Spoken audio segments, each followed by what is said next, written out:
سوال نمبر 15، کیا عورتیں آپس میں باجماعت تراویح پڑھ سکتی ہیں؟ بہت ساری خواتین بڑی فیملیز ہوتی ہیں، اب وہ گھر میں اپنی اپنی پڑھ لیتی ہیں، کچھ بغیر پڑھے ہی سو جاتی ہیں، کیونکہ کچن ان کے ہاتھ میں ہوتا ہے۔ جس کے ہاتھ میں کچن ہے سمجھنا اس کی تراویح کچن میں ہی ہوتی ہے، کھانا بنانا اور یہ اور وہ، اور بھی چاہیے اور مرغے بھی چاہیے اور فالودہ بھی چاہیے، کھچڑا بھی چاہیے۔ بیچاری کا کھچڑا نکل جاتا ہے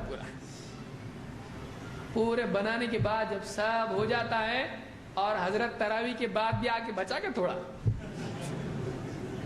پھر اٹھ کے اس کو دو، تو کہاں سے بیچاری تراویح پڑھے گی اور کہاں سے کیا کرے گی؟ برتن دھونے کیوں؟ اس لیے کہ سحری میں پھر کھانے والی قوم اٹھنے والی، کھاؤ کھاؤ لاؤ لاؤ، رات میں کھا رہے اور فجر کے وقت کھا رہے، لیکن 2 ٹائم ایسا کھا رہے کہ دن بھر میں عام دنوں میں اتنا کھاتے نہیں۔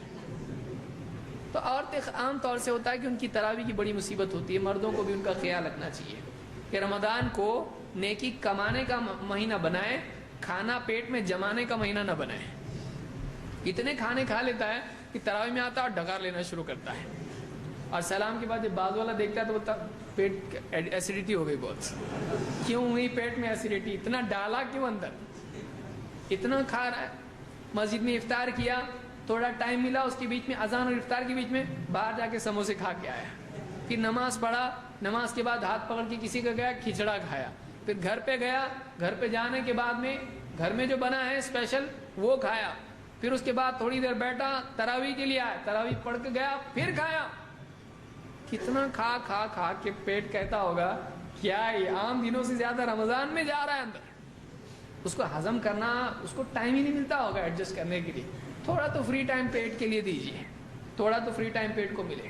وہ سحری شام تک ہضم کرتا ہے، افطار صبح تک ہضم کرتا ہے، اس کو خالی ٹائم دے رہے نہیں آپ اس کو۔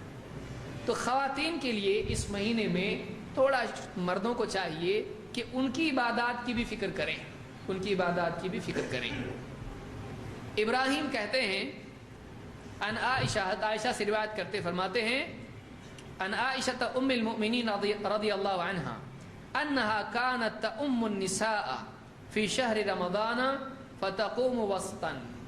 اس کو امام محمد نے کتاب الآثار میں ذکر کیا ہے کہ عائشہ رضی اللہ تعالی عنہا رمضان کے مہینے میں عورتوں کی امامت کرتی تھیں، اور عورتوں میں صف میں پہلی صف میں بیچ میں کھڑے ہوتی تھی۔ 2 باتیں معلوم ہوئی، عورتوں کی امام تراویح میں بن سکتی ہے، تو گھر کی عورتیں جمع ہو گئی، کسی کا بڑا گھر ہے 10-12 عورتیں جمع گھر میں ہی ویسی بھی ہو جاتی ہیں، تو وہ عورتیں کیا کریں، آپس میں وہ جمع ہو کر ایک امام بن جائے اور باقی مقتدی بن کر تراویح کی نماز جماعت سے پڑھ سکتی ہیں۔ پڑھنا چاہے تو اکیلے پڑھنا چاہے اکیلے پڑھ سکتی، کوئی مسئلہ نہیں۔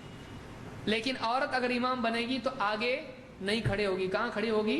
وہ صف ہی میں کھڑی ہوگی، پہلی صف میں، لیکن کہاں؟ کونے میں ادھر نہیں، بیچ میں کھڑی ہوگی، صف کے بیچ میں کھڑی ہوگی، سینٹر میں، دائیں بائیں کے حساب سے سینٹر میں، ایک دم ایسے بھی نہیں گنو 1 2 3 4 5 1 2 3 4 ایسا بھی نہیں ہے۔ بیچ میں کا مطلب میتھمیٹکس کا بیچ میں نہیں، بلکہ صف کے بیچ میں رہے گی وہ، اور دائیں بائیں مطلب بیلنس رہے، اس طرح سے کھڑی ہوگی۔ تو یہ اس روایت سے معلوم ہوتا ہے کہ عورتیں بھی جماعت بنا کر نماز پڑھ سکتی ہے، اور ان کی صف ایسے بننا چاہیے۔